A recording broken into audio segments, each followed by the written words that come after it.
Na ministrstvu so zavrnili podpis pogodbe za grmsko šolo, kljub temu, da je občina za vse 3 projekte dobila odobritev.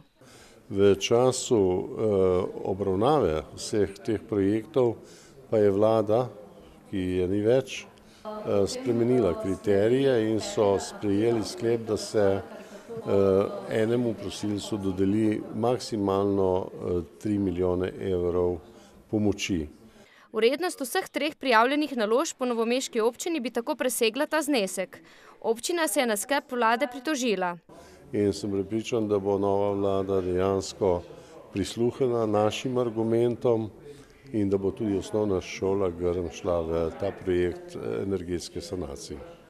Vodstvo šole je seveda ogorčeno nad odločitvijo vlade. Do takrat namreč je vse teklo tako, kot mora, podpisan je bil sklep, objavljen je bil že razpis za izvajalce, po šoli že hodijo izvajalci morebitni in pregledujejo šolo. Ne da bi pogledali vsebino, so se šteli pač 2 vsoti, ki sta bili najbližji 3 milijonom in mi, ki smo najcenejši od teh 3 morebitnih dobitnikov teh kohezijskih sredstev, smo izpadli.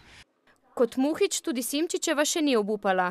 Brez evropskega denarja je namreč celotna naložba bolj kot ne le pobožna želja. Energetska obnova sicer predvideva novo fasado. Izolacija podstrešja, neka prenova črpalk in pa ogrevalnega sistema in pa še nekaj v zvezi z žlebovi in vsemi temi stvarmi, ki bodo prišli zraven.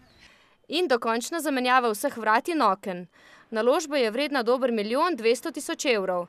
Nekaj čez 800 tisočakov je kohezijskih sredstev, 145 000 evrov bi prispevalo ministrstvo, 236 000 evrov pa občina.